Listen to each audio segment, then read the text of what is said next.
Un peu de silence. On va discuter un petit peu. Comme d'habitude, c'est interactif, n'est-ce pas?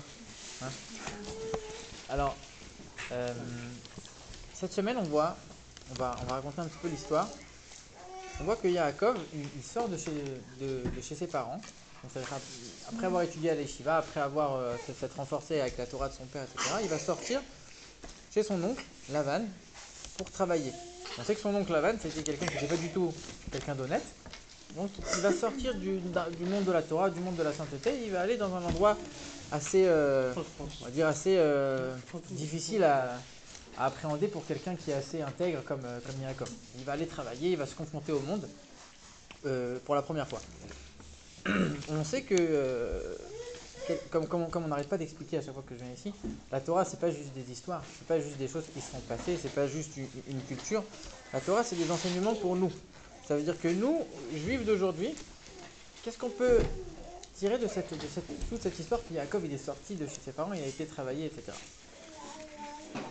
En vérité, on explique que cette sortie de Yaakov, cette chute, parce qu'en vérité c'est une chute, lui il est dans un niveau spirituel extraordinairement élevé, il était avec la Torah de son père, etc. Et il est arrivé dans le monde du travail avec les plus grands brigands de la terre, et il a commencé à devoir se confronter au monde. Donc c'est une vraie chute spirituelle. Cette chute, ça correspond à la chute de l'âme quand elle doit descendre dans ce monde-là. C'est-à-dire que l'âme, quand elle est là-haut, la Neshama, quand elle est là-haut, quelque part, elle est que dans la Gdusha, elle étudie toute la journée, elle est collée à Dieu. Et après, elle va devoir descendre dans un monde matériel, dans un corps matériel, avec un Yetzer Hara, avec un mauvais penchant, avec une âme animale, avec plein de tentations, avec plein d'épreuves. Et c'est là que tout va se jouer. Donc cette chute de Yaakov, on peut la comparer aussi à cette chute de la Neshama. Et le Rabbi explique qu'en vérité, il y a trois choses qu'on va tirer de cette chute-là. Yaakov, quand il est parti, il a tiré trois bénéfices. La première chose, c'est déjà, il a pu montrer, regarde, t'as vu où je suis descendu, et malgré tout, j'ai quand même réussi à tenir. Ça veut dire que ça l'a rendu plus fort. C'est quoi l'image qu'on donne? Quelqu'un qui a goûté à la faute, et qui quelque part il arrête, il commence à faire chouva. Puis on va lui dire, lui, on voit qu'il est très fort, parce qu'il a goûté, il a arrêté. Celui qui a jamais goûté, on ne sait pas qu'est-ce qu'il aurait fait s'il avait peut-être goûté à la faute, peut-être qu'il n'aurait pas tenu. Et là, quand on voit qu'il est descendu, il a réussi à tenir. Donc on voit qu'il y a une certaine force. La deuxième chose qu'on voit, c'est qu'il a eu ses enfants là-bas, c'est-à-dire qu'il a établi toute sa descendance, que des tzadikim, il a réussi à leur donner naissance là-bas. Et la troisième chose, c'est qu'il est devenu très riche. Il a eu beaucoup de troupeaux en travaillant avec Laban. Et ce troupeau, en vérité, il a raffiné toutes les étincelles de sainteté qui étaient perdues dans tout ce travail-là. Donc on voit qu'il y a trois bénéfices. De la même manière, la Neshama aussi, quand elle descend dans ce monde-là, elle a aussi trois bénéfices. Ça veut dire qu'elle va descendre dans ce monde-là, avec toutes les tentations qu'on a dit, avec le corps, avec l'âme animale, etc. Et malgré tout, elle va dire, regarde, je tiens quand même la Torah, je tiens quand même le judaïsme. Et là, on va voir une certaine force en disant, regarde, tu sais quoi?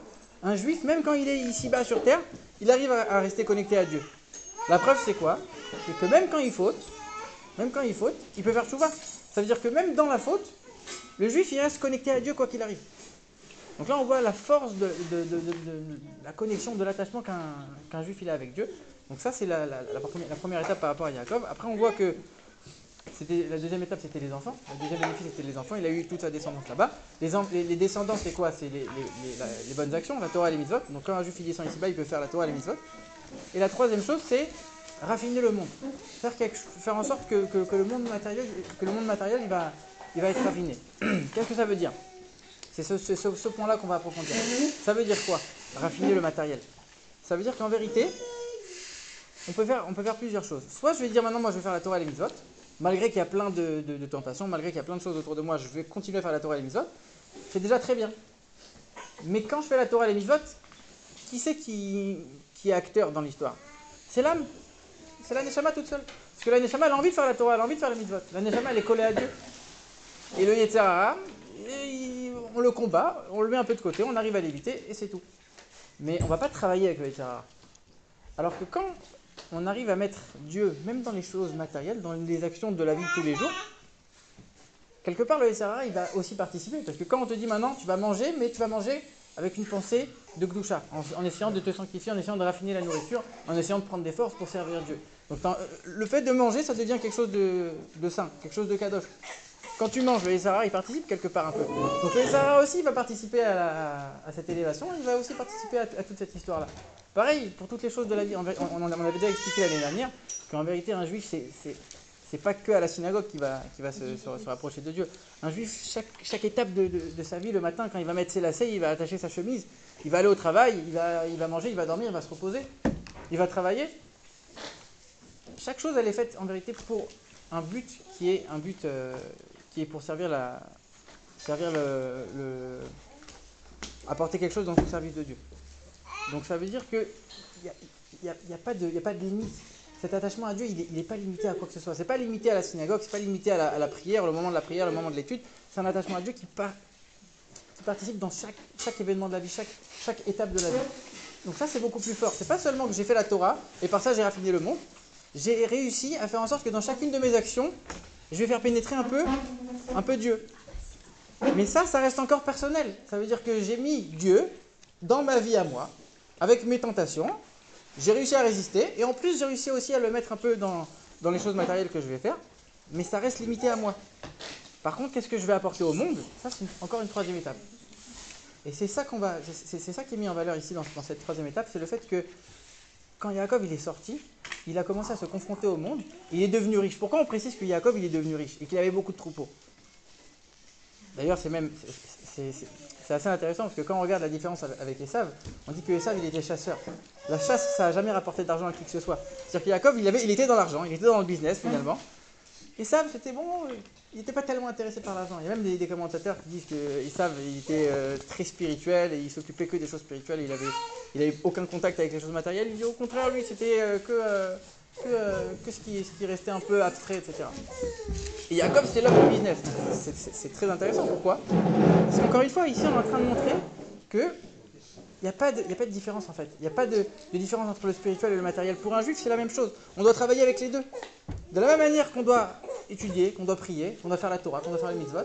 De la même manière, quand je vais faire maintenant, je vais travailler, je vais aller à l'hôpital, je vais soigner des gens, je dis ça parce que je suis avec, je dis pas une majorité, une totalité presque, ouais, une totalité de médecins.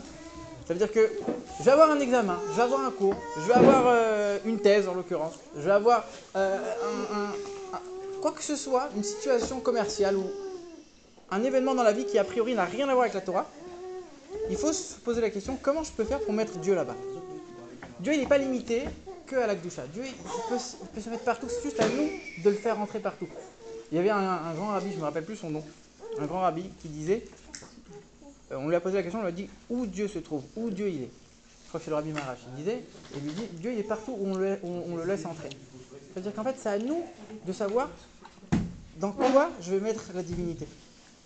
Et donc c'est pour ça que cette paracha, c'est un enseignement pour chacun, parce que ça montre que c'est les étapes de la vie d'un juif. Il y a une première étape où on passe par l'éducation, on passe par le renforcement, par la Torah, les mitzvot, on reste avec nos parents, on reste, etc. Et après, quand on va sortir, on va se confronter au monde, c'est là que tout le travail commence.